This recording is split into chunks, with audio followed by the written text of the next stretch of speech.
I was just going to say, actually, just before you even listen to the music, I like that Harvest, I presume you pronounce it, has got some artwork on there. So created some artwork for the track. So that to me is a bit of a shit filter in itself, right? Because it tells me that the artist has invested time to get this presented in the right way and think about how it's presented. So I think that does make an impact that says, actually, this is a track I'm really happy with showing you. Hey, I'm Graham Farmer, founder of the dance music magazine Data Transmission and Twitch partner, streaming on Mondays, Wednesdays and Fridays from 1 p.m. On this channel, we share the full interviews from my Twitch streams. But before we jump into this interview, if you can help this video get more reach by giving it a like and a comment, it'd be most appreciated. And don't forget to consider subscribing so you always get notified when we drop new interviews. Guys, welcome to the shed. Dev, Timmy, how you doing? Very good, mate. How you doing? You all right? Looking very tanned. Yeah, it's just garden, man. It's a little bit of Ibiza at the beginning of May for that retreat I went on. But the rest of it is all garden and running. How are you? How was your weekend, Devstar? Yeah, good, mate. Yeah, very good. Timmy, how was your weekend? You're a dad, so how was your first Father's Day? Yeah, it's good, mate. It's good. Little Milo's he's awesome. I'm still massively learning the ropes. So I'm pretty tired. But other than that, I'm loving life. Father's Day was good. He bought me a couple of wicked presents, so I can't complain too much. Nice. So yeah, I'm doing all right. Thanks, mate. I'm doing all right. I'm just adjusting. I haven't actually done a lot of music recently, so it's nice to talk about some music at least for a bit. So how many weeks are you in? How old is Milo now?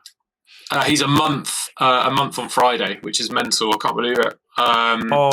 So I had my 2-week paternity leave, and then I'm back at work now, which is fun. Nice.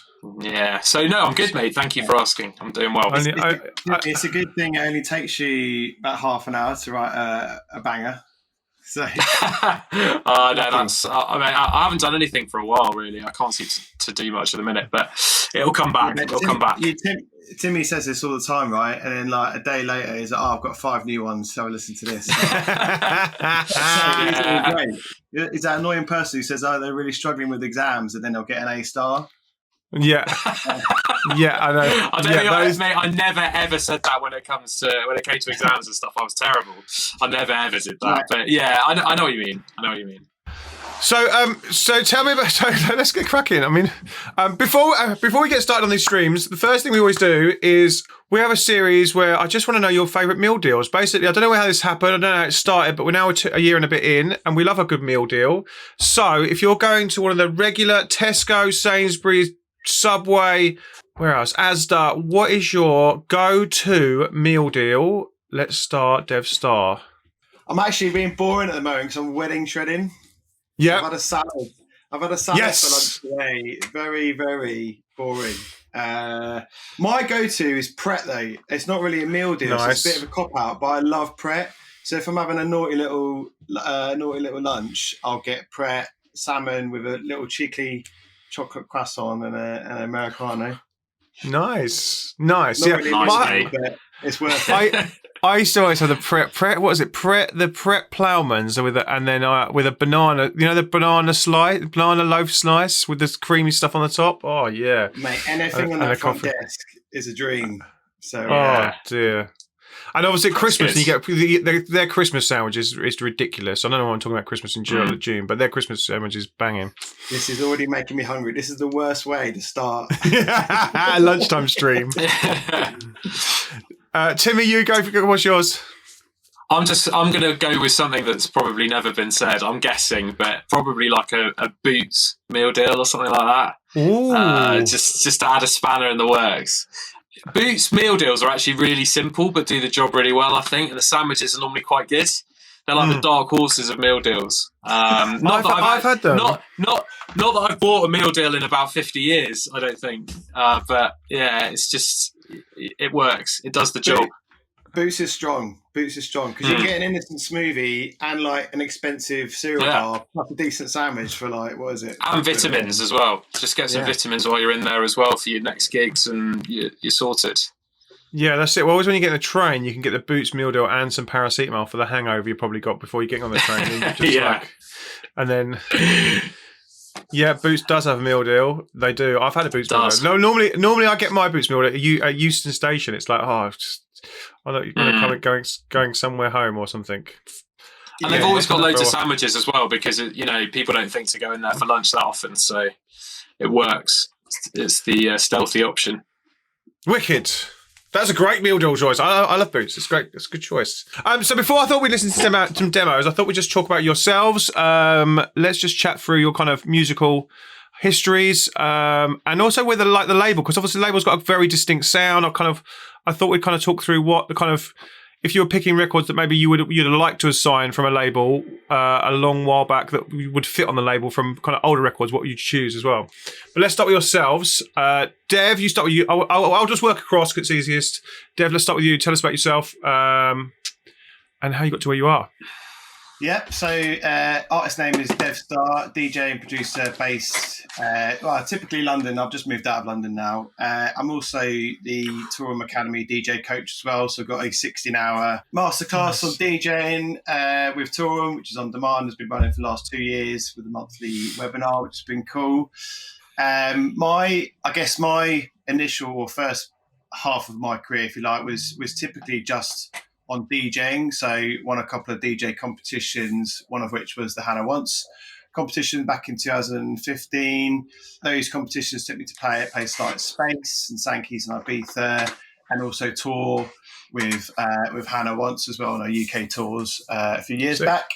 I didn't actually get into production until my late 20s, which was quite late, and it's quite frustrating actually now looking back, seeing some of the young producers coming up and absolutely killing it and sort of in their early 20s and stuff. So absolutely hats off to those guys. But it was something that I wish I did earlier in life. I liked your tip actually earlier, Graham, in terms of going back in time.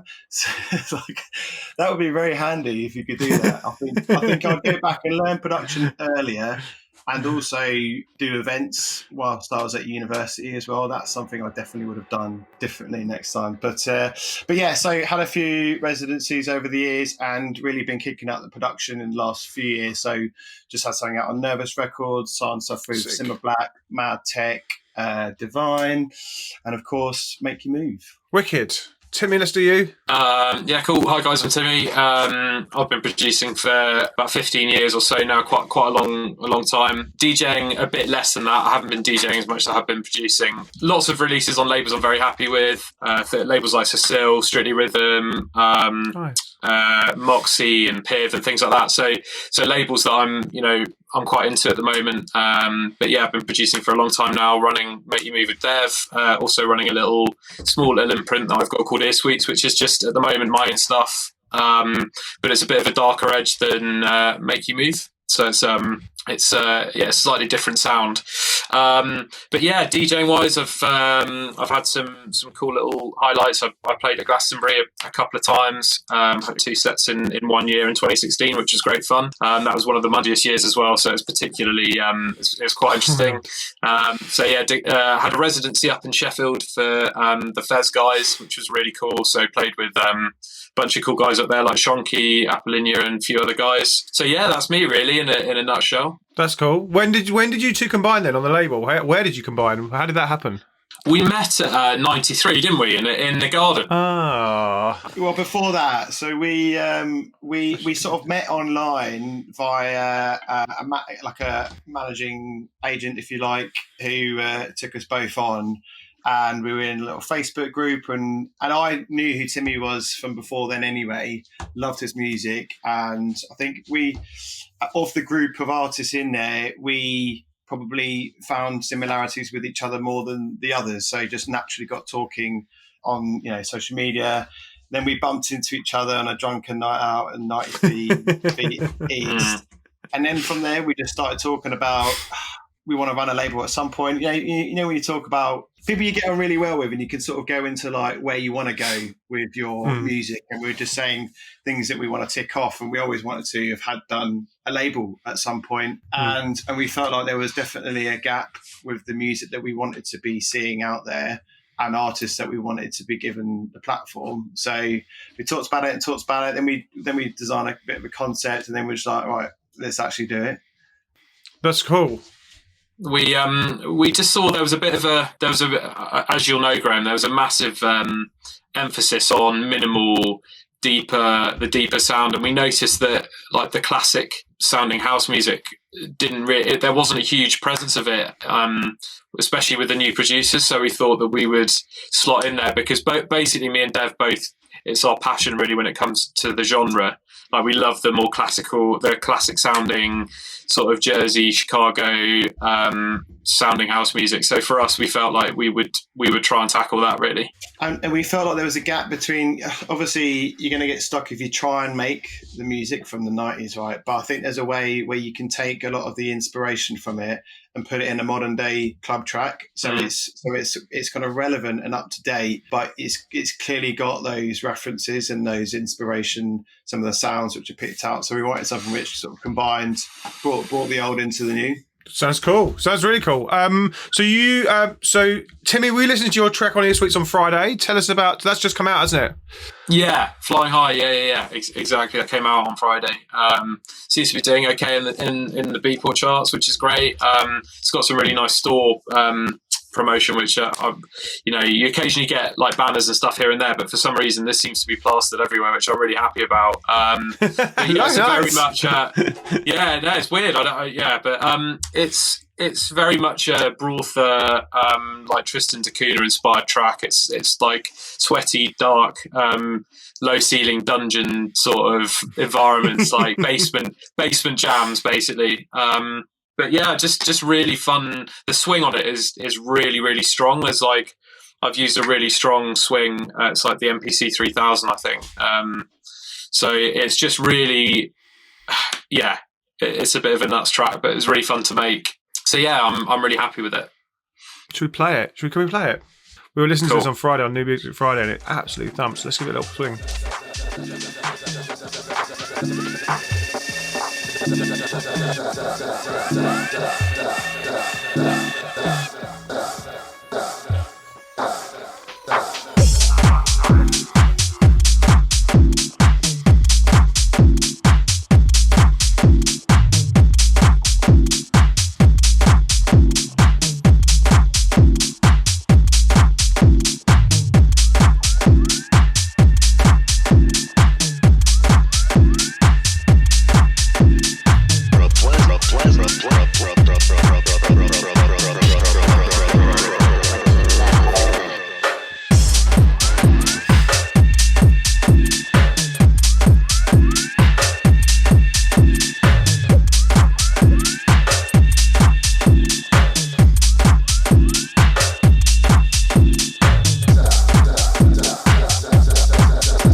No, I love that. That's wicked. Thank you, mate.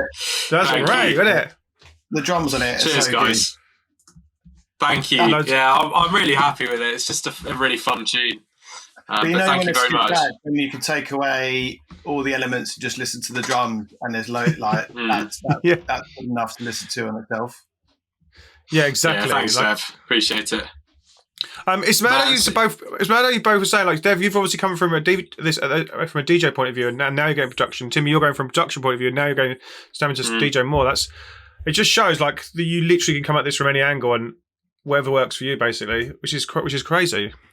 I was just going to say that's why sometimes it's difficult to give tips to people, right? Because everyone has like their own little different journeys, and I think it's really important that you get involved with lots of different things in music, and then actually you can go in different directions along your career and stuff. And the most important thing, I think, is finding people who are on your sort of wavelength and love the music that you're pushing. It feels like at one point the whole kind of the young producer, young DJ world, everyone was trying to do both, or at least, the vast majority of people appeared to feel like they needed to do both things. But actually, I think now it's actually going a little bit the other way a bit. So like, I think you'll start to see it peter off a bit, and people focusing on just DJing or focusing on just production. Like I don't actually mind not playing that often. It's not, to me, I just enjoy making music a lot now. But it's just like, I think me and Dev, we're certainly I think we work quite nicely together. Dev, from a DJ perspective, he knows, he's a lot more technical than I am when it comes to like the mixing and the track like structures of stuff. So he's given me a hell of a lot of tips when it comes to that. So yeah, it's a good little partnership, definitely. Did you you've kind of always focused on production? Is that what just something that drove you? Was it you went to clubs and you come out and went, I want to make records like that, or like how did that start? Yeah, pretty much. I'm trying to think. I think, to be honest with you, my dad was a massive. He loved his music, so I always enjoyed it at home and spent a lot of time listening at home. But yeah, mate, I was massively into drum and bass, and in fact, I still am. I think drum and bass is probably my closet love still. Nice. But in fact, I love listening to all genres, really. But yeah, from a young age, I've just been totally obsessed with music. I feel like music makes me feel a lot. There's nothing else that really sort of, I don't know, brings out emotion. I suppose a lot of emotion and things like that, which I quite like.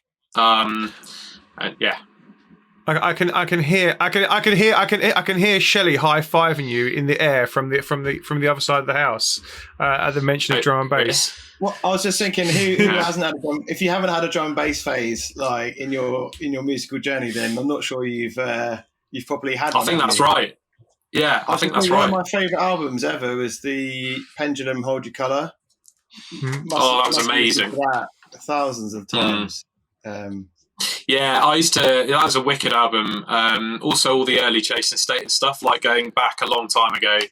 High Contrast as well. I love those guys. Actually, Graham, we need to send Shelley at least. Jordan's actually done an amazing drum and bass track. But nice. I wish that we could sign it. It's honestly so good, but we can't put it on a house label. But it's literally so good. So we'll see if we can send you a copy of that. Send it to Chile. Yeah, the new Chasing Status album is absolute fire as well. Like, yeah, it's an old school product. It's like so much in that new Chasing Status album. They're a joke, those guys. Their production quality is just unbelievable. Yeah. Some people just have it, don't they? They can just duck into any genre as well and just nail it. And it's like, fine, what next? Yeah. It's like Disclosure. The Disclosure boys are the same. They just seem to, they don't have any trouble making the best music about electronic music. It's just so easy. It's just in their blood, isn't it? Yeah, exactly. But I just going back to what you were saying about the path of DJing and producing is going a bit wider now. I definitely agree with you. Like, since the kind of pandemic, the more people that are streaming and just building themselves. Look at some of the people that just built themselves now as DJs, just from being either streaming or making content or making, Instagram or TikTok content of them DJing. It's like that side is opening up, just being a DJ and a selector again, for sure. Alongside being a producer, because the kind of Patreon and earning off of your productions and sample packs is definitely like, you don't have to be out there DJing to sell your wares, So I agree completely. 100%. You spend a lot of time in front of a computer when you're a music producer. So sometimes going out into the real world is quite daunting. So DJing isn't for everyone, right? It's just not a natural. It may not be a natural fit for you. I think you will see that. You'll see producers potentially just being at home more and just working on production rather than actually just feeling the need to go out and DJ. And then let's move to Dev. Obviously, for me, one of the best DJs I've ever seen. Dev, I love watching you DJ. It's incredible. And I tell so many people to go and watch all your DJ videos because they are amazing. So let's talk about yourself and DJ. Like, let's just talk about DJing for a little bit. Obviously, you have your course, which is well done, mate. Tell us when did you start DJing? When did you start pushing it? And what are you doing now?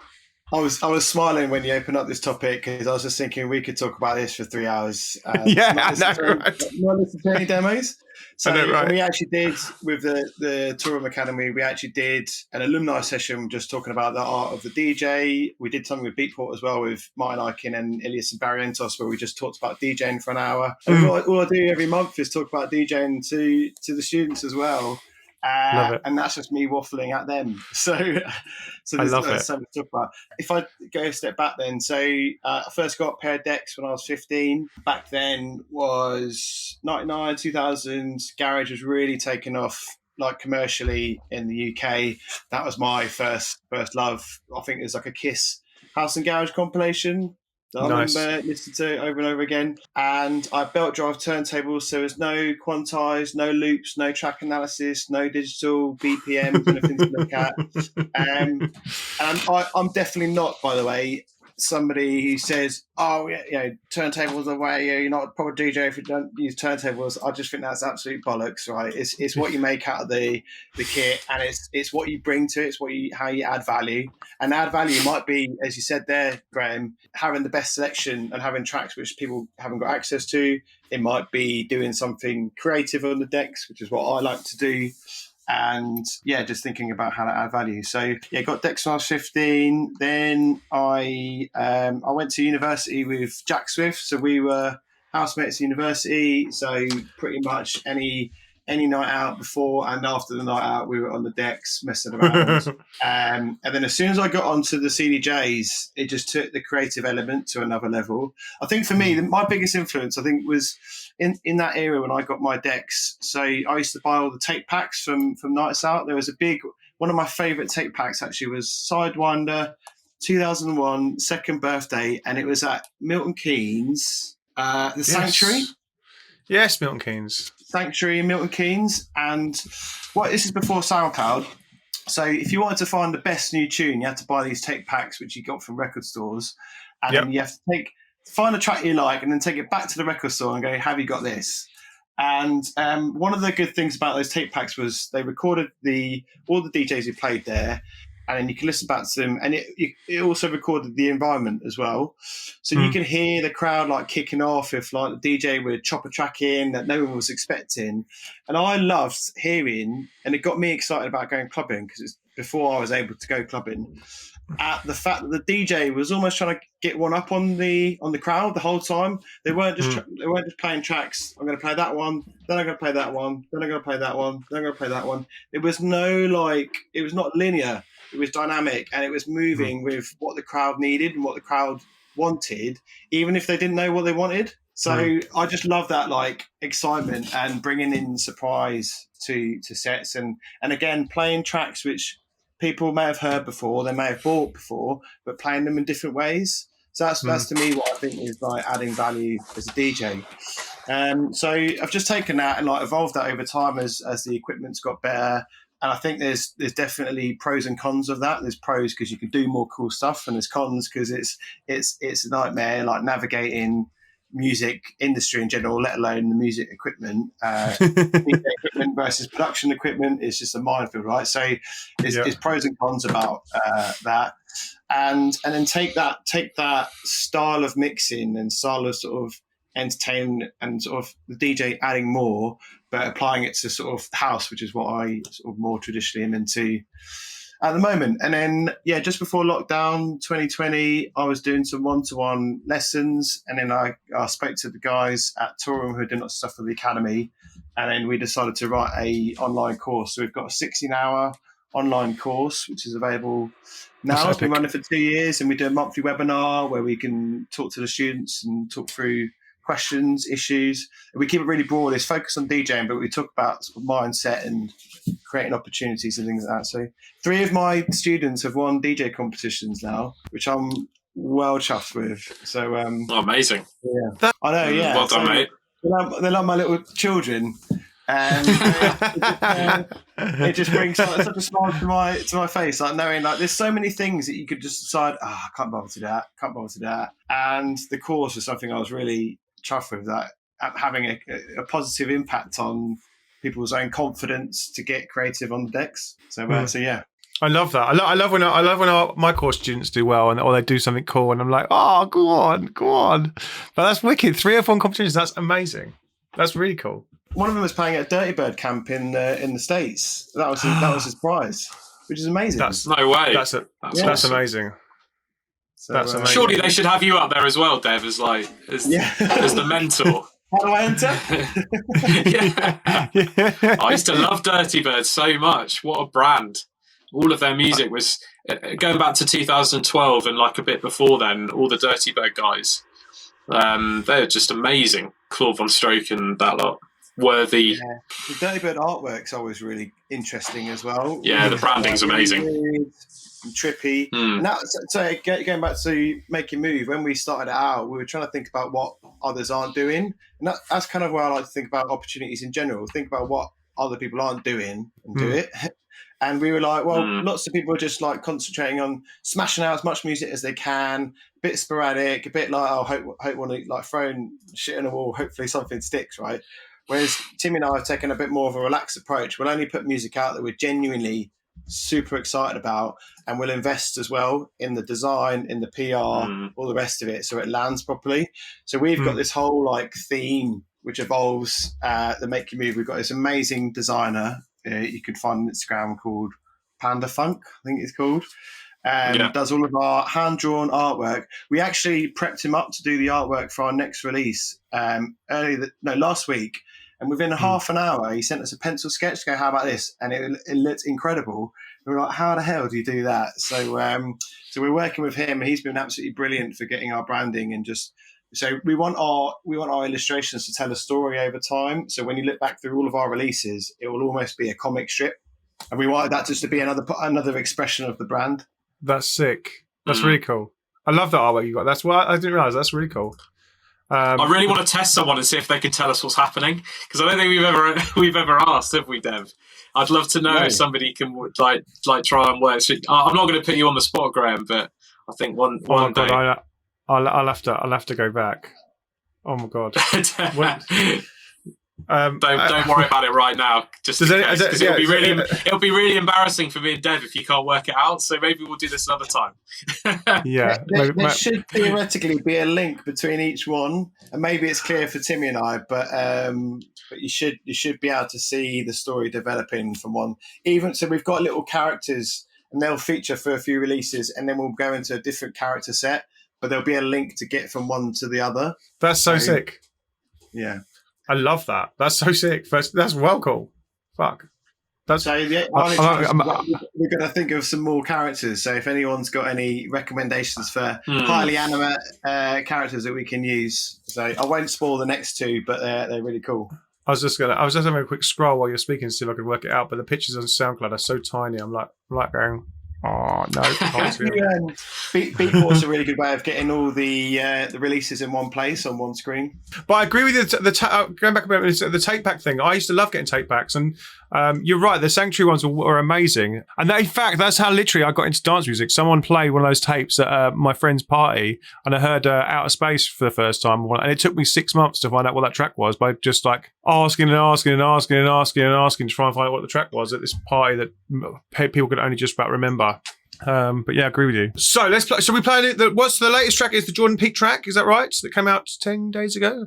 Should we play that to give him a little bit of a vibe of the label?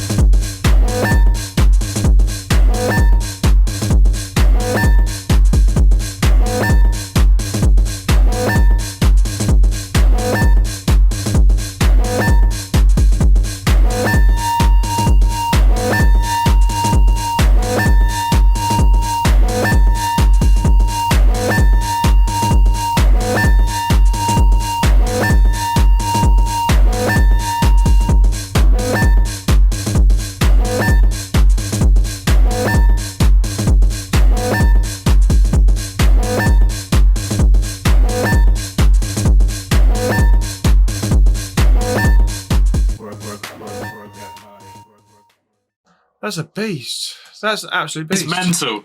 It's such a mental tune, isn't it? Holy moly. I forget how mad it is when occasionally if I don't listen to it for two or 3 days and I hear it again, I'm like, what the fuck? It's so good. That's metal. In fact, gang, we should give that the rating. Nice. So wicked. Just to clarify, Graham, so that's you can stream that now. The full release is on Friday, but there's 3 other absolutely huge tracks on the EP. So we've teased out Work, which is the lead track, which you heard there. Danny Howard's just dropped it on Radio 1 on Friday. Pete Tong before that. But there's 3 other unbelievable tracks on the EP, which they're all quite different, aren't they, Timmy? But we loved all of them. So we're just like, right, let's get these out. Who else is on the EP? Yeah. Is it all from him, or is it all separate? It's all Jordan. I think if you ever read any like blog or interview post that I've ever done, and somebody asks me who my favourite producer is, I always just say Jordan Peak. I think in one of the interviews, I actually just wrote Jordan Peak's name like 6 times. And we were so honoured to get him on the label, just because he's been slightly quiet production wise. So we were really lucky to actually just get him to send us some tracks and release with us. So me and Dev feel really honoured to have him on the label, and he's such a legend as well. So we're just so happy with it. It's unbelievable. I think we knew, it's actually generally been quite a privilege sort of helping to reintroduce him back onto the scene. We knew that all of the established artists and the heads who've been around for a few years were going to know the name, but like getting the opportunity to present him to sort of the newer crowd as well has been really exciting, hasn't it? So doing all right so far. I know we've a couple of Radio 1 plays so far, so that's cool. Yeah, can't complain. So and it's out fully on, the whole EP's out on Friday. Friday, yeah. 3 other tracks. We've got some like big piano breaks. We've got some speed garage, and then there's some. I don't even know how to describe the last one, Timmy, but it's just speed garage. On my days, me and my friend found it when we were at university. We found a speed garage CD. It was £7, and it was like 3 discs of speed garage. It was like the ultimate speed garage something or other. It was absolutely epic. Like, we bought 1 copy and we listened to it so much. And my mate was like, I'm going to have to buy my own copy, because we were going home for the summer. And he was in London, I was in Milton Keynes, and he had to go and buy his own copy. And we had to go and search through the whole of HMV, because it was months later, to find another copy of this so he could have a copy as well. So speed garage is really easy to make it wrong as well. It's really easy to go overboard. But yeah, this track, Go Screw, it's called. Track 2 on the EP he's absolutely nailed it. So have a listen on Beatport if you can't wait till Friday. Right, let's. So what are we looking for today from these demos? I would say classic sort of Chicago inspired, New Jersey gritty, fun house music. Like Jordan's track Work, that it's a mental track, but it's also really fun, because the vocals are Jordan singing as well, which make it even better.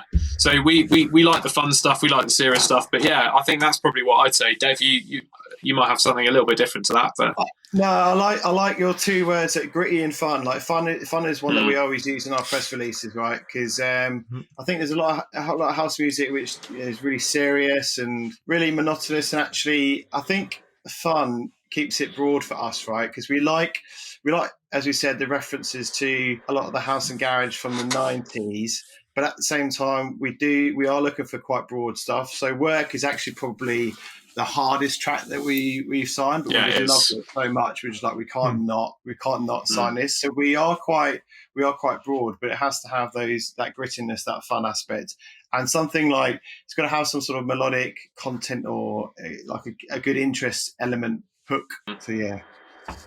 That's cool. I like the fun, because it that's a great word, because obviously it combines with your artwork, which is obviously very fun. So love that's coming through. That's cool. Okay, let's get anything that makes us move. Basically, we'll look at. Nice. Okay. So if you see gang in the chat, you got to watch them. If they're moving, you're in with a chance, and then we might give the rave or we can get the Hulk smash. If you see Dev's hips, Dev giving a little shake, then you're on something. First up, Harvest. What have you got? Have you released the Tiger this time, Harvest? Let's try this. Sleeping People. Everything is electrified nowadays.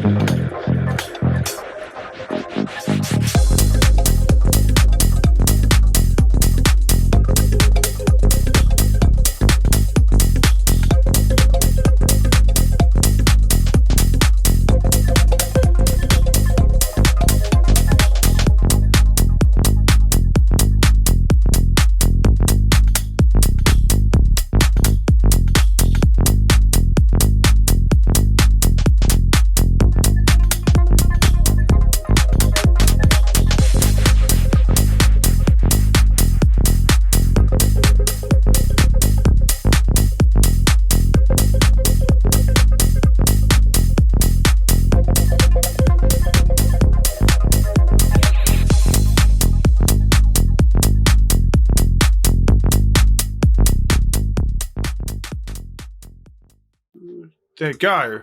Yeah, what do you think? Who wants to lead this one? I'll, Go on, Dav. I'll chip in first. I was just going to say, actually, just before you even listen to the music, because one of the observations I had actually looking at a couple of these demos is the waveform. There was a big gap at the end of some of them. And I like that Harvest, I presume you pronounce it, has got some artwork on there. So created some artwork for the track. So that to me is a bit of a shit filter in itself, right? Because it tells me that the artist has invested time to get this presented in the right way and think about how it's presented. So I think that does make an impact that says, actually this is a track I'm really happy with showing you. So I've heard mixed responses. I don't know what you think, Graham, but some people will like it just if it's a photo of them, but others I think like it if there is something a bit like a nice image to go with it. I personally like an image to go with it, so it doesn't just look like any old photo from SoundCloud, but I think that's probably personal preference, that. Okay, I don't know. I'm kind of either. I guess logos are great if that's when you've got a logo. It's good to fit in there. Or sometimes when people do stuff actual from their own artwork from your artwork, which is nice, but obviously that's more difficult with you. I just think just make it look cool. Like whether it's a cool photo, whether it's a cool, really cool photo works just as well for me. So that if you've got really nice press shots, then use your press shot. Like I it just shows you've taken a bit of time, and a bit of care, Yeah. The other point, sorry, I've not even talked about the music yet, but I think about this interview I saw Bicep did at a conference once, and they said they would spend just as much time sometimes on the imagery they used for the music as the music itself. So they would I'm not back on my computer over. So googling online, like trying to find images which reflected the track. That's why they got those sort of like beefcake, like Muscle Beach photos and stuff. So it doesn't even need to be like something which you design. Just finding a cool image which reflects sort of the essence of the track, if that makes sense. So I think that's a I like that as well, without necessarily having to design something. Anyway, in terms of the music, I thought the mix was quite nice in this one. The drums, the hats were working quite nicely. Saw a few comments on the bass line. The bass line did sound really, really nice, and there's some good pads supporting the bass line, adding some interest. It sounded like it was fairly well produced and polished. So yeah, whether there's an engineer who's come in and done a mix down or it's been mastered, it sounded like it was quite polished and ready in terms of quality to be listened to as a demo. I guess my two main comments were, so on the bass line, because the bass line was the lead idea, it felt like it needed a bit more syncopation, a bit more variation. So as you got to the end of the track, it just got a bit repetitive and hadn't changed enough. And some of the changes can be really slight. So whether you're moving a couple of passing notes up an octave, maybe you're playing around with the attack decay, sustain and release, maybe adding some reverse parts of something which just changes the riff a little bit, I think will just do wonders for adding some variation. My other comment, just so productive, was it didn't really feel like a make you move record. It was probably not up tempo enough. So I would just recommend to spend some time thinking about which artists you can imagine playing this and which labels you think are going to be responsive to, and just being really selective as to where you send it. Timmy, do you want to add anything? Totally agree with Dev. It was it would be too stripped back for us probably, but it's like the bass is cool. I liked it. I thought the track was nice as well. I've got a bit of an issue at the moment with, and this is just my personal thing. I think in the breaks, you could hear like it was like a vocal speech. I think I find that's just been done so much now. When you've got these like inspirational quotey speeches in the middle of tracks of somebody talking, that's the only thing that put me off slightly. Because I've just I've probably done it to death as well over the years, but I just can't really hear it anymore. But I think the track itself was really nice as a instrumental, and it's got, it felt a bit more minimal. It had that minimal edge to it rather than a sort of make you move style track. But yeah, I think it's great. I think for me it was just that little the vocal speechy bit in the middle that it doesn't work with my ears anymore. Okay, let's move on. Oh, I see what you mean by. I guess some of these are bounced them down the last, like they've been working on right till the end, and have kind of bounced them down and therefore they've like literally, because I know some people when they submit these for these demos, it's like right to the wire before they submit. So that could be why there's gaps and stuff at the end of tracks. Yes, so fine for this session, but I just think if you're sending it to a label, even just looking at the waveform, it looks like it's not finished, and that's before you even listen to the music. So I don't think that is the case, having listened to a couple of these where they have got it on the end, but it's these little perceptions I think do add up to give an indication as to whether the music is ready. Right, let's go for this.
There you go.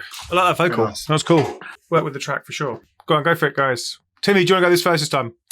I like the vocal. I agree. I thought the vocal was cool. Do you know if the samples cleared on it? Is it a spliced vocal, or is it off like an original track somewhere? But yeah, the bass wasn't 100% working for me. I felt like there could have been a bit more space in the bass line to kind of feel like it was grooving a bit more, because it was quite everything was quite filled out. But I think other than that, I think it's got some really cool elements to it, and I think it has a lot of potential with a bit of a like tidy up. I think maybe sort of looking at the mix a bit more. I can see in the chat here it's an R&B vocal. It's Janet Jackson. So, wow. yeah. I mean, it's great, but you might have some issues signing that. That's the only problem, just because of that vocal. So I think there's definitely potential there, 100%, but it just needs a bit of a tidy up in my eyes, and maybe you could play around with the bass line a bit. That's me. So the first thing I noticed was the big drums. So really love the kick. Really like absolute like sort of stomper kick. Works really well with the hi-hat clap, and there's some subtle toms I think I could hear there as well. So the drive of the track was really nice. I like the pads, but it felt like they were a bit thin. They needed thickening up, whether it was layering. You might need another couple of synths to layer up and thicken that sound and just create a bit more movement, a bit more, I guess, that sort of older feel, a bit of thickness and warmth to it. It just felt a bit thin, but that's me personally. I preferred, there was a second drop, I think at like 2 minutes, or not really a drop. Drop's a bad word to use, but where there wasn't a snare roll in the bridge, and I thought that was much nicer, just going break and then the beats just coming straight back in, rather than the first one where there was a big long snare roll, which didn't really line up with the track, I don't think. And I think as a general comment for me personally, a bit like what Timmy said with the overuse of sort of interviews and stuff which have been used in tracks over the years, things which have been overused for me is definitely snare rolls. And they're just not needed, especially on tracks like this. You don't need to create that sort of EDM hype bit to create impacts with the track. So I think just take that snare roll out altogether. And I think just as a producer challenge, like if you can get a bridge going into a main section sounding like impactful without a white noise riser, without a snare roll, then your track's onto a winner. But if you're having to resort to those to try and chuck in excitement or chuck in energy which isn't quite there anyway, then it just doesn't work. Anyway, the snare roll didn't really work for me. I love the organ, love that sort of M1 organ sound. It sounded a bit muddy and muffled, so I don't know whether they just need to do maybe layer in some mids there so it cuts through the mix a bit cleaner. Vocal was nice. Janet Jackson, I think, probably won't be able to clear that, but there was quite a lot of echo and delay on it as well. So the vocal, I don't know whether that was the effect you're going for, but the echo sort of kicked in as the vocal was still singing, so it was a bit wobbly. So maybe dial back the echo and delay a bit there. But yeah, nice track. Drums are my favourite element, I think, there. Yeah, I mean, yeah, definitely the kick was mental. It definitely passed the kick test, gang. Okay, pass the kick test. I quite like the kick. Thank you. Right. Yeah, those kicks. So the really compressed, like saturated kicks always go down a treat. I'm a big fan. So yeah, I agree with Dev as well. The drums I didn't actually mention the drums. Drums were really nice, actually. So yeah, I like them. Definitely got lots of potential there. Well done, Kesh. Next up, Elson, IT Trip. Let's do this.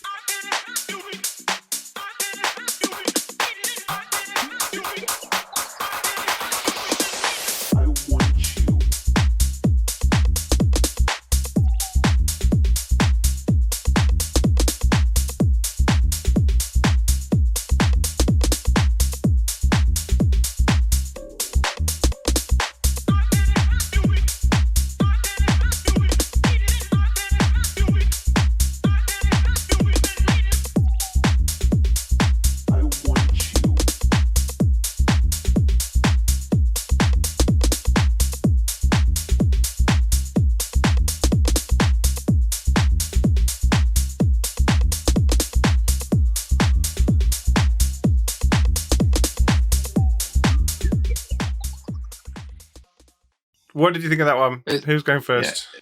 I thought there was a really nice groove to it. Drums and the bass line all working really well. The vocal coming in and out as well. It seemed to sit in the track nicely. I think, like you say, Graham, it probably does feel like more of a tech house track than a sort of a straight up house track that we would look for. I think just in terms of the mix as well, there was a few things which I felt like needed rebalancing. I couldn't hear it as much on my headphones, but when I listened to this one on the monitors earlier, there was a few things which are poking out quite a lot. Like there's a snare which pokes out. The claps were really harsh as well. The clap builds were really harsh. Me personally, and again, this is a bit different for tech house because this stuff in tech house does work, but clap builds, a bit like snare builds, for me personally, I think have been overused in the last few years. And the clap build was really harsh, and I think there was quite a lot of stereo movement on it as well. So maybe just rein that in and just dial that back a little bit. And probably, yeah, so it just felt like the track needed a bit more polishing to get demo ready in terms of the finish.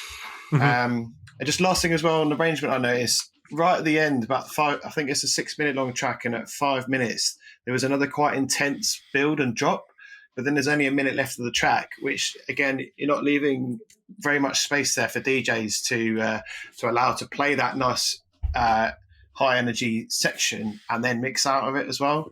So just think about that. Maybe just keep it to 2 or 3 bridge and drops, but yeah, nice groove and drums, I thought. Yeah, it reminded me a little bit of that Roberto Sirachi. Is it Sirachi Joy's song? Tiny bit. Do you remember that tune? It was on Defected.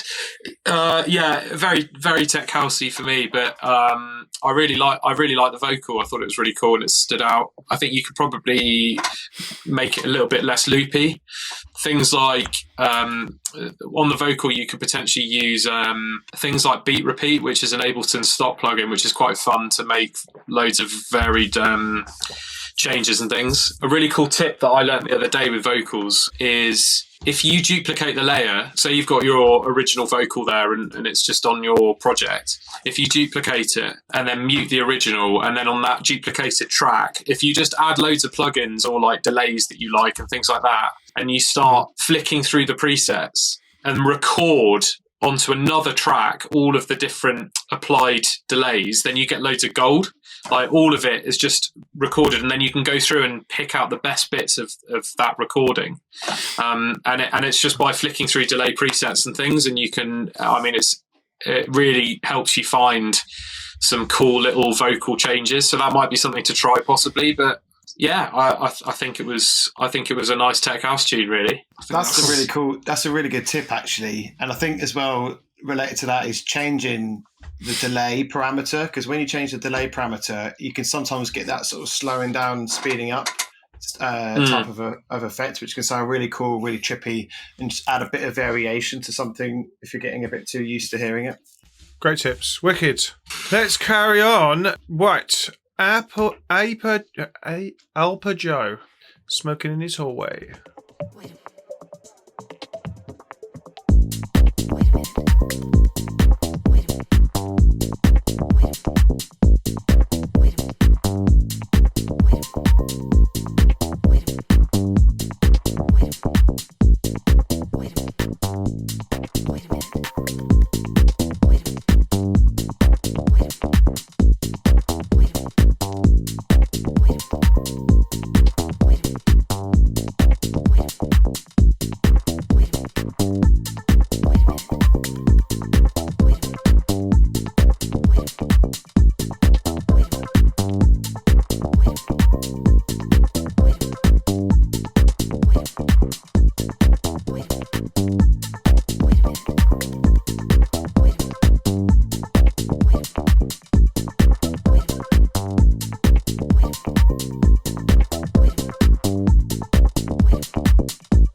There we go. Let's get back in.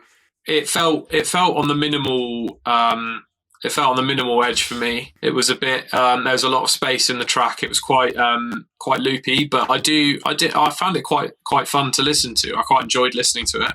It was It was just definitely a minimal track for me. Not something that we would potentially sign, but it's got some cool elements. I think the mix, from what I can tell in my AirPods, the mix sounded okay. I'd love to listen to it properly, so apologies that I can't give you constructive thoughts on it now. But yeah, I enjoyed listening to it, really. I think the structure was all right. I quite like the break in the middle. It's quite a nice break.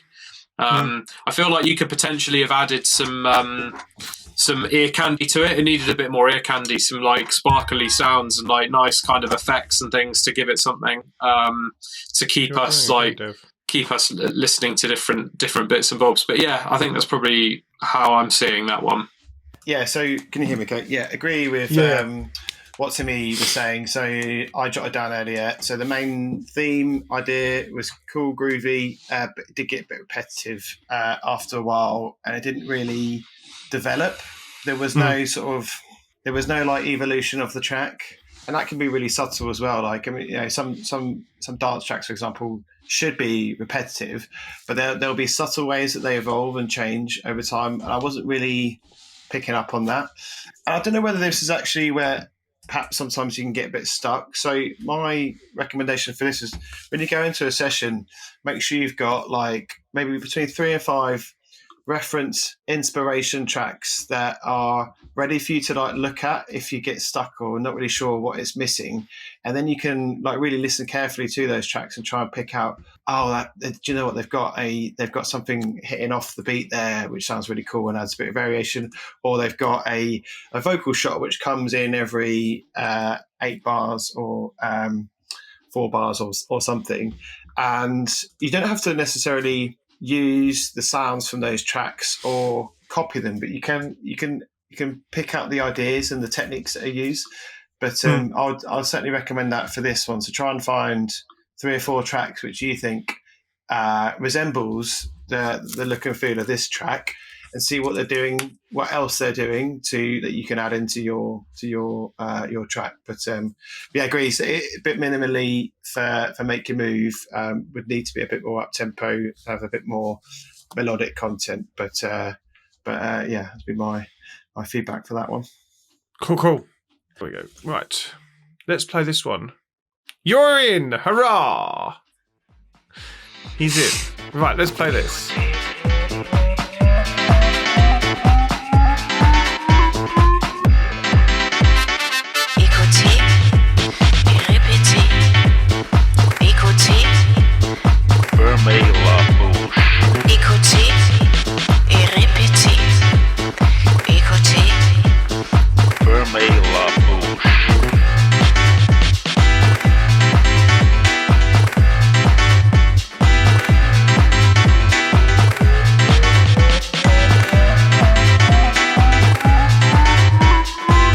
Fermez la bouche. Écoutez et répétez. Écoutez, Fermez la bouche. écoutez et répétez. Écoutez, Fermez la bouche. écoutez et répétez. I like that. It's fun.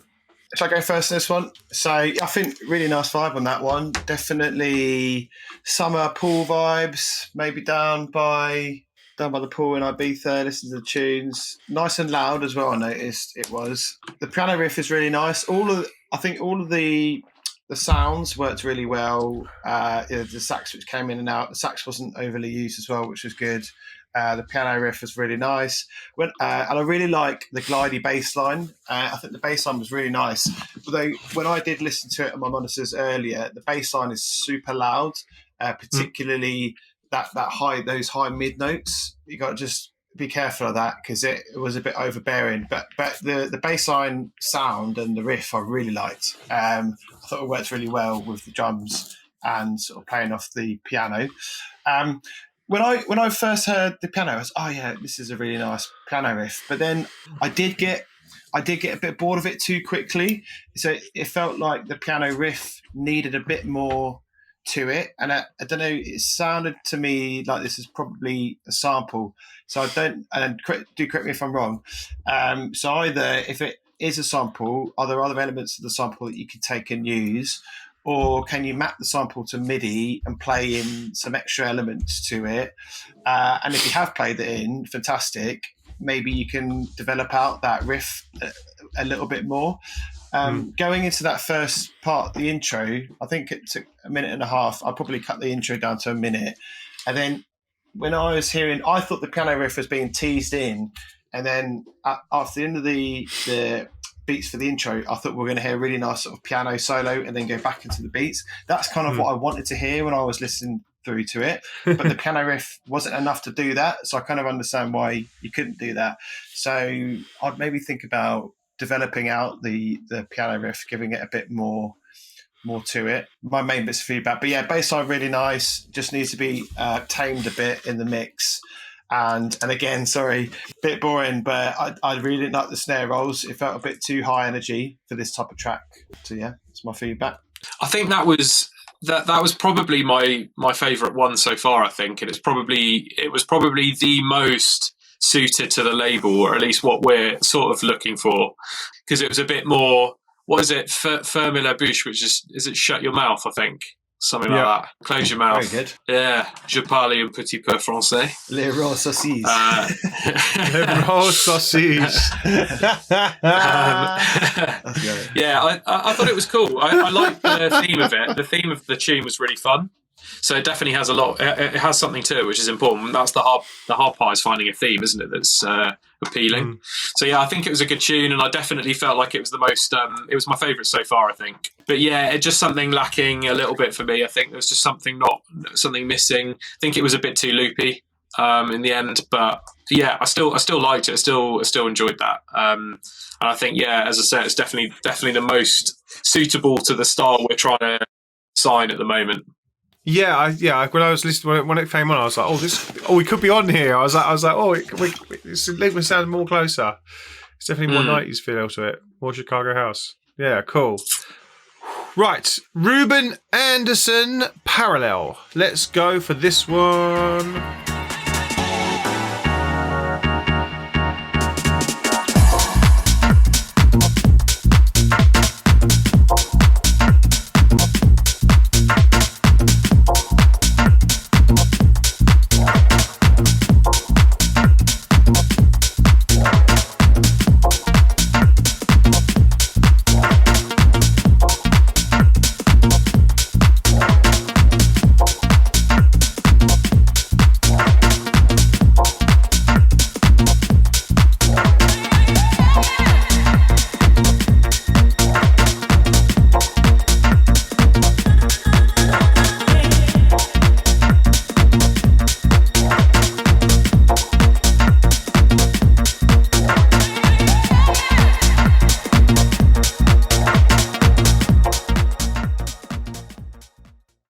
There we go. Before that was good. Get a little, I like get that. a little horn for that one. Give a little. You want a rave horn? One of those. Come. I really, really, really, really like the organ in the breaks, and I really, really wish the organ stayed on the drops. Is my sort of view on that. I love I can imagine that organ and that melody with some really tough drums, and that would be right up our Straza, as they say. That's exactly what the kind of stuff we're after. Really, is that really groovy, nice, melodic, organ-y kind of classic stuff. But I think it's nice. It's a really nice tune. But I just really loved the breaks a lot. I really, really like the organ a lot. So yeah.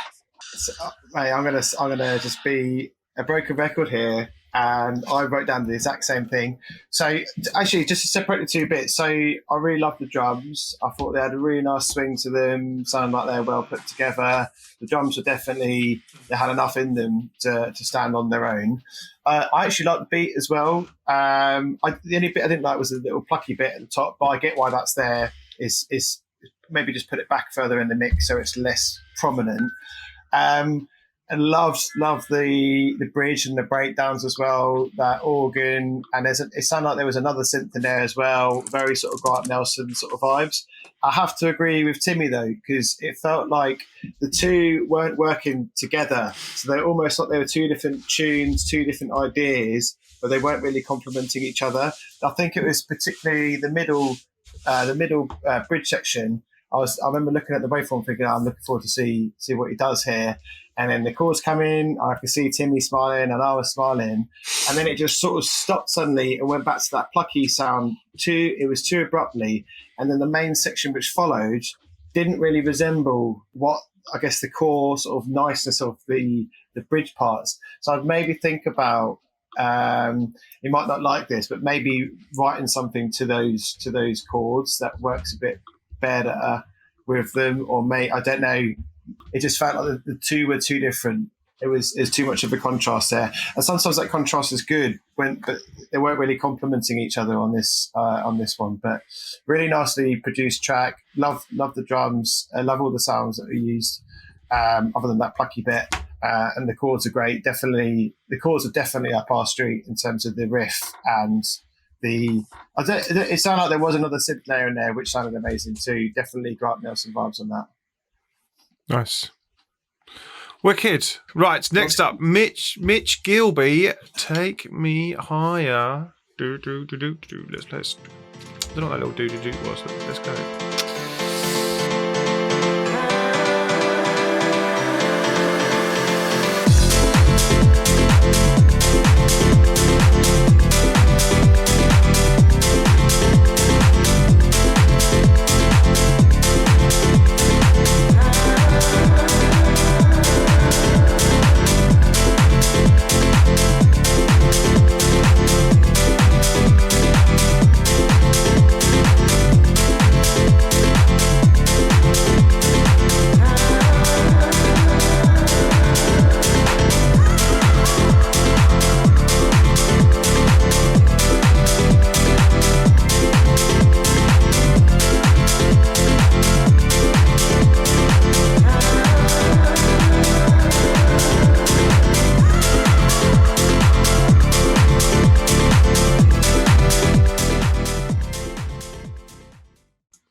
Before we jump into that, Timmy, are you okay? You were in the nosebleed position. You all right?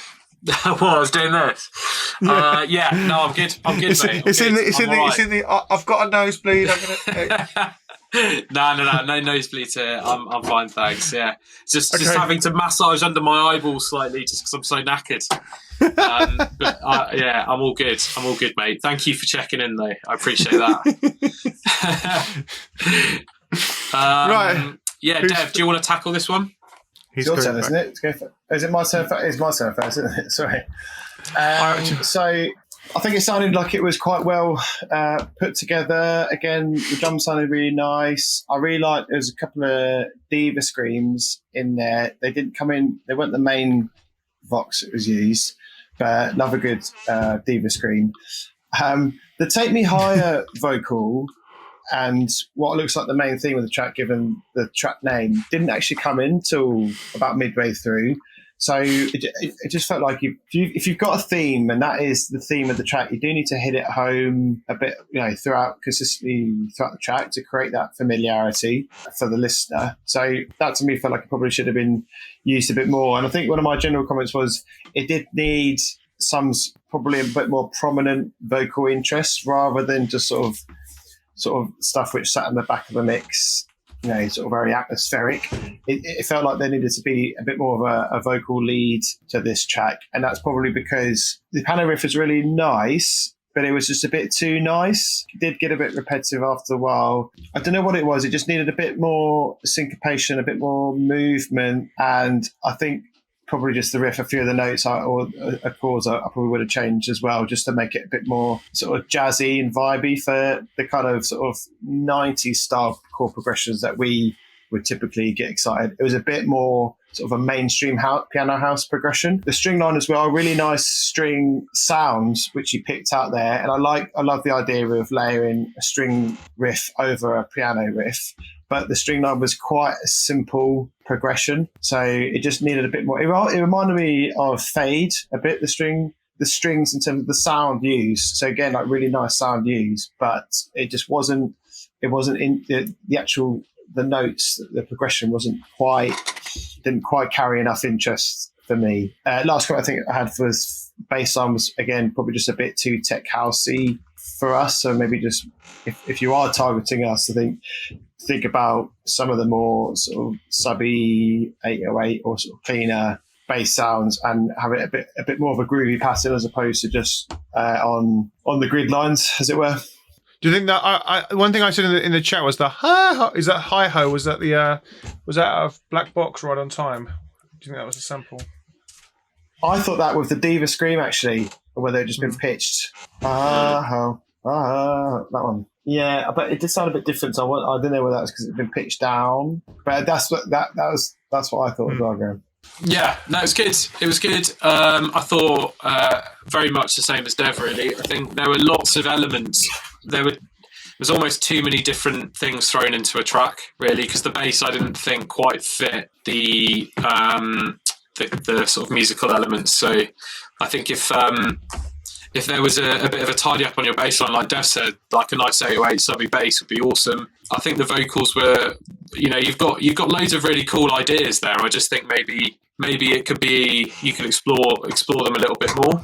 But it depends what you're going for, really, as an artist. It depends what you want to make and what you like making. If you want to make a bit of a hybrid of like like a classic inspired track and then have a bit of a techie bass line, then by all means, so go for it. And you've done that quite well. But I think there are elements that it would just at times was a bit confusing. And I noticed somebody in the chat talk about the intro. I think the intro confused me a touch as well. But other than that, I think there's definitely loads of what I'm hearing in most of these tunes are some really wicked ideas and really good themes as well. So it's just a case of maybe spending a bit longer on them. It depends how long you guys have spent on these tracks. If you've spent a day on them or whatever, maybe you just give it a bit of a rest and revisit them. Sometimes that can help to freshen ideas up and stuff.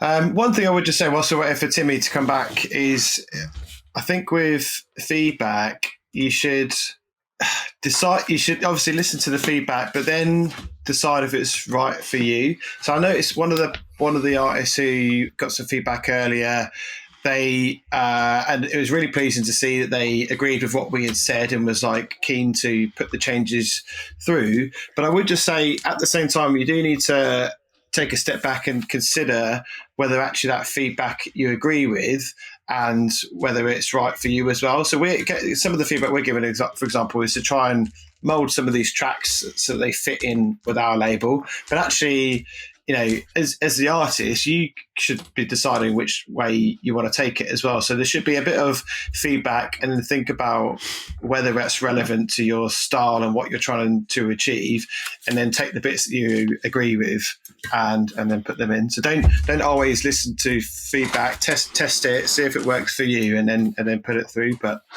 yeah, 100%. Does that sound better, by the way? Yeah, does, yeah. there he is. Yeah, cool. I was just going to say, I completely echo what Dev said then. It's important to, we don't always know what's right at all. We're just giving our opinion. It's all opinions, right? It doesn't necessarily mean it's going to be the right thing and it's going to make the tracks better. It might end up making them, worse, really. So I think it's important to, I completely agree with what Dev just said there. Like all of you guys are making great music that you enjoy making, so just carry on doing that. But then, if you want to make a couple of tweaks here and there just based on what we said, then great. But it may not be the right thing to do. You just have to play around. And sometimes you're so into the track, you're not actually ready to hear feedback yet. So I remember I did a track, and label wanted to sign it, and they said, we just need to change the vocal a bit. And when I first read it, I was like, no, this is the track. This is how it was intended to be written. Don't try and change it, blah, blah, blah. And then thankfully I didn't go back and email them that. And then I put through the changes, and I thought to myself, I'll put them through, I'll test them out, and then I'll decide whether I agree with them. So keep an open mind, listen to it, test it for yourself, and then decide whether it works for you. And actually on this occasion it sounded much better, and when I A/B'd against the previous version, I was like, oh my god, the vocal was doing too much, I need to strip it back. And that was only from hearing that independent feedback where I could create the space and look at it again objectively. But so just keep open to feedback, do test it, but then decide for yourself whether it's right for you or not. Cool. At the same time, if there is a particular label that you are trying to sign with and they give you feedback, you pretty much have to do what they say, because they obviously want your track to fit in with their catalogue and their ethos. Exactly. Right, let's carry on. Yoga Shlama, let's call this. House music.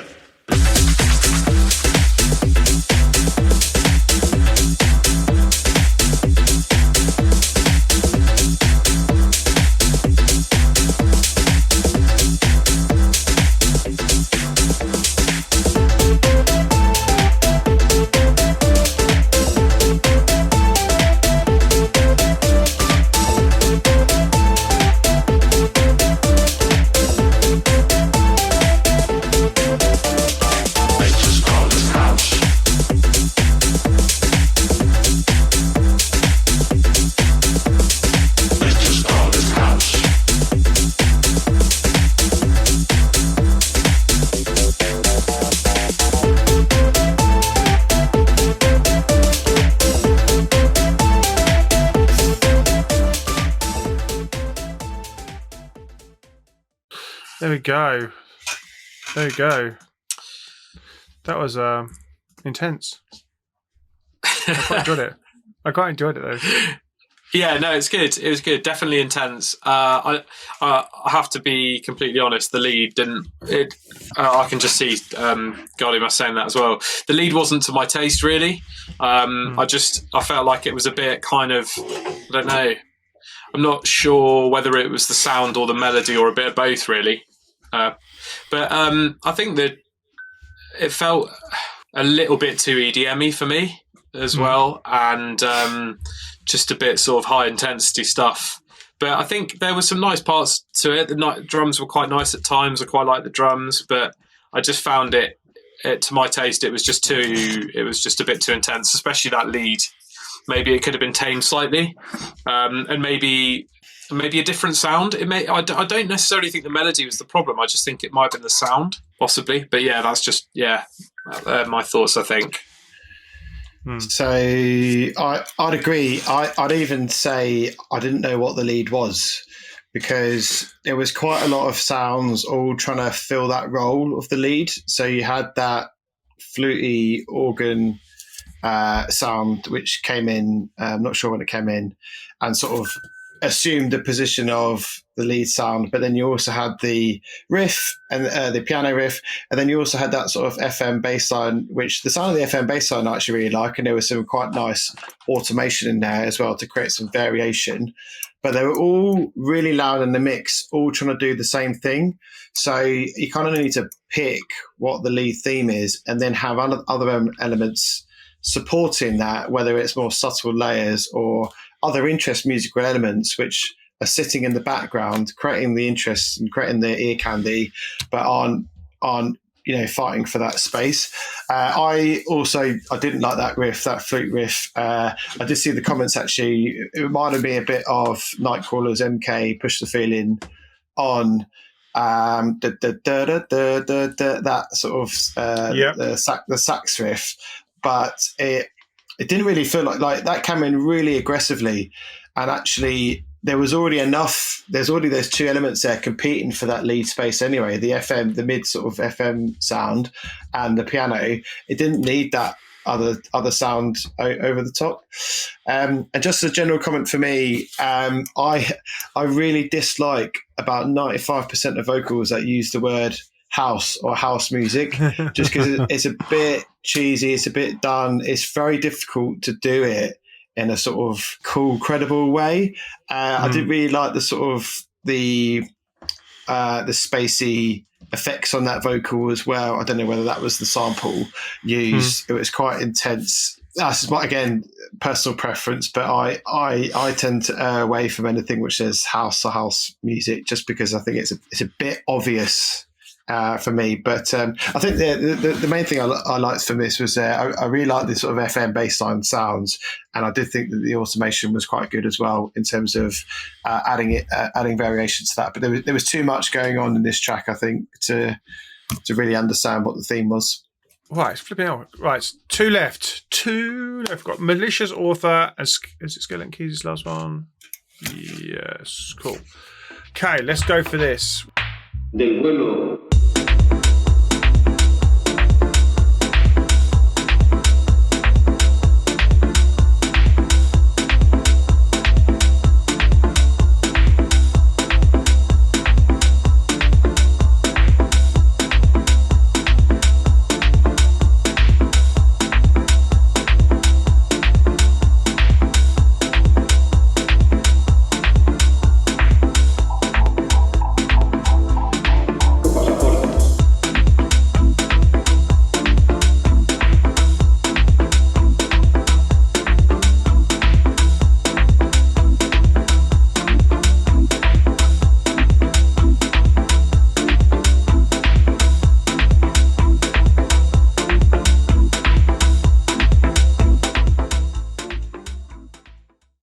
I like the sound of that.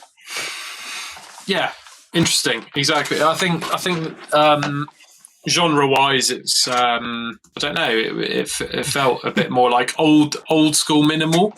Do you remember back in the day of like I'm trying to think of some examples. Paul Rich reminds me of like Paul Rich and stuff, and the really older techno minimal stuff. Yeah. Especially on that second drop. Anyway, when that percussive lead was filtered down, it kind of sounded a bit like that. Like the old Robert Hood stuff. Yeah, exactly. But yeah, I think it was a nice track, but had some interesting elements, interesting sounds to it. I like the percussive, fidgety minimal, like Skeleton Keys saying. But no, I liked it. Really interesting sounds. I thought the structure was really good. There's a good structure there. If you look at the waveform, it looks quite nice. I think the mix is pretty solid as well. I like the way he came out of the break as well. That kind of loop, like it wasn't the ride or that's nice. The first breakdown sounded a bit interesting to me. I couldn't really work it out. I think unless my internet was playing up. I can't remember if it had some delays on it or something, but I'm not sure. But yeah, other than that, fun tune, definitely. Agree with what Timmy said. I think it sounded like it was well held together. The drums and groove were pretty nice. I liked basically doing the opposite of what we've seen in some of the other tracks with the big snare rolls. I like the breakdowns and then like quite a sudden drop back into the main action again. That was exciting. And then when that came in, bringing in the extra hat sort of ride element to add additional energy in those sections, I thought that was nice to mix it up. I thought the main breakdown that we just heard at the end there, you mentioned going to have a listen to see what he does here.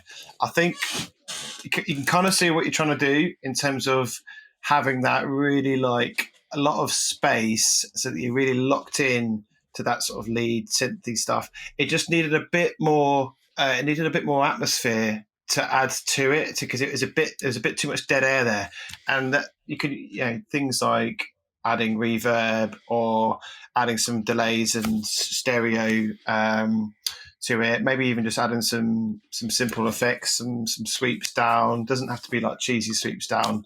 Maybe some big reverb tails on the last drum hits or something like that, whether it's on the last kick or the last clap. Something to sort of lead into that section and just fill out a bit more of that space. You can fill out the space, but still allowing that synth to sort of do that sort of minimal solo section. It's just a bit too much dead air for me. And I think as well, again, this comment is quite loopy, but it felt a bit loopy after a while. Dun dun dun dun dun dun dun dun dun.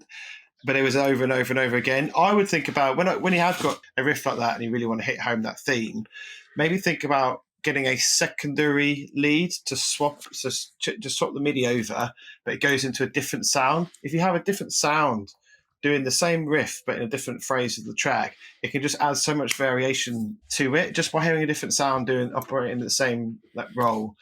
Might be a nice idea, but I thought it was quite nice overall. But just it didn't really feel like a Make Your Move track. Is a bit too minimal for us. We'd like something a bit more up tempo, but it sounded like a nicely put together track. Yeah, losses in the chat. Wicked. Thank you all for feedback. Right, last one. Skeleton Keys, Disciples. Let's do this.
There we go. Last one. Very nice. Shall I go first on this one? Yeah, go for it. Just on that last section at the end there, really nice breakdown. Really like that ravey piano. The string line that came in, really like. It was a bit similar to one of the other tracks we listened to earlier. A bit like that Fade tune I mentioned.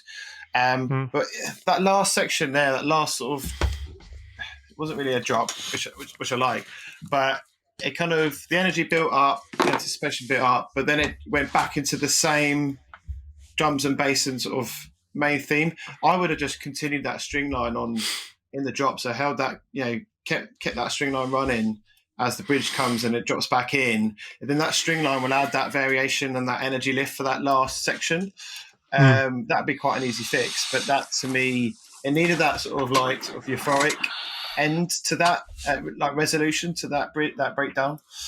I thought the drums were quite nice. It was quite hard to pick out the drums because they got a bit lost in the mix. There was quite a lot of musical elements going on, and I noticed at the start we jumped straight into there was quite a lot. I don't know whether you skipped ahead, how long you skipped ahead there, Graham, but not much. Just a wasn't little. much of an intro. It was just like bang, we're in. Oh, I cut the intro out for sure.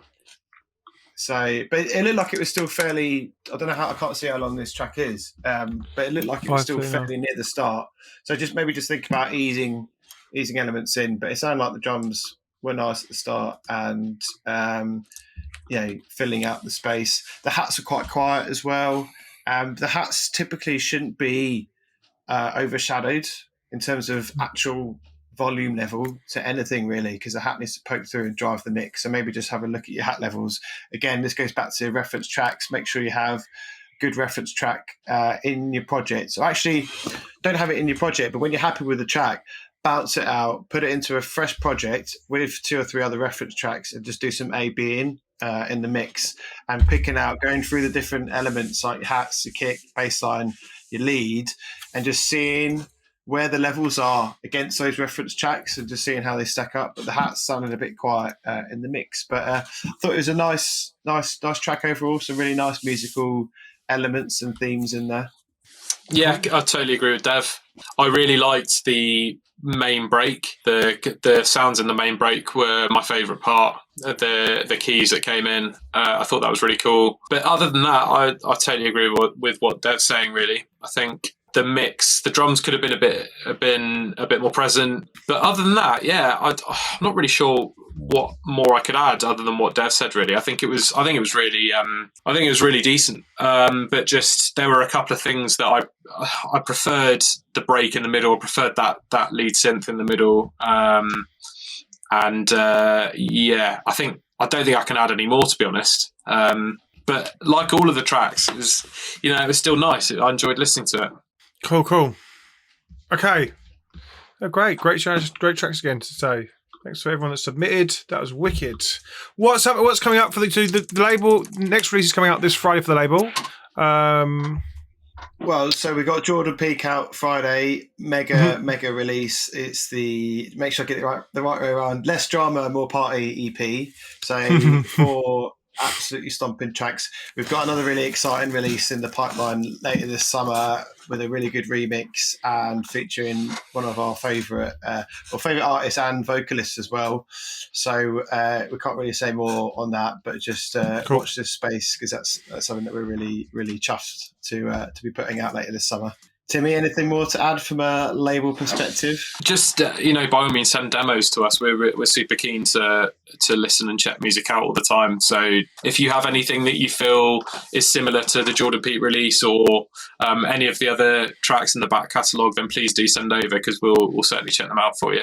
But yeah, just excited to see how the Jordan Peak release goes on Friday, and just hopefully it gets, it's been doing really well online and on radio already. So I think, fingers crossed, it'll be quite decent for us, and looking forward to seeing what it's like in clubs and things like that as well. And then personally, we've both got music out at the moment. So Timmy's new release on Ear Sweets, as you mentioned, is out.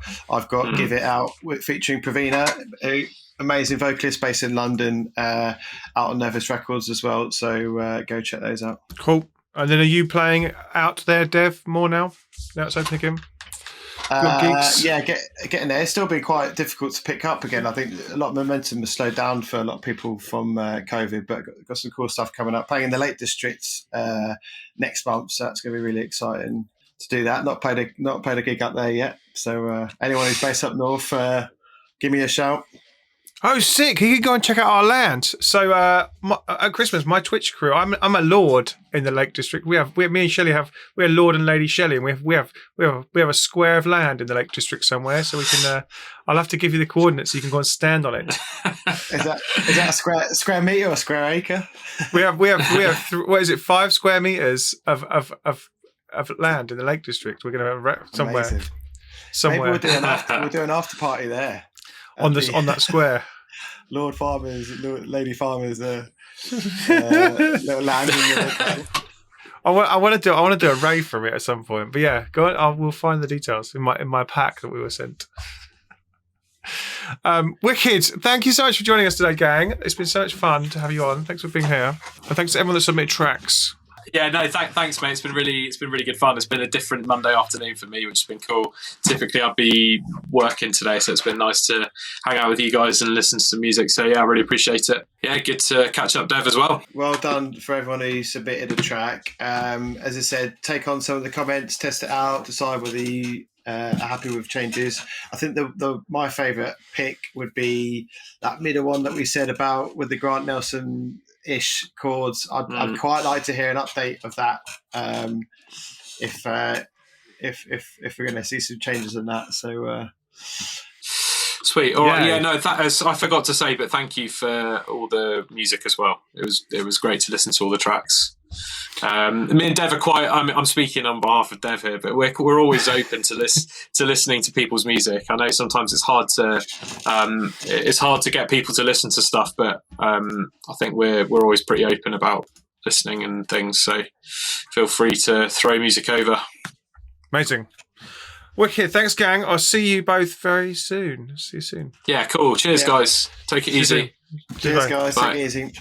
If you found this interview interesting, consider giving it a like and a comment. It helps with the YouTube algorithm, and let me know your biggest takeaway below. Don't forget to follow me on Twitch. I'm back on Mondays, Wednesdays, and Fridays, and you can check out the schedule from the link below as well to see who's coming up in my interview series. I'll see you in the next Twitch stream or the next YouTube video. I'll see you soon. Bye.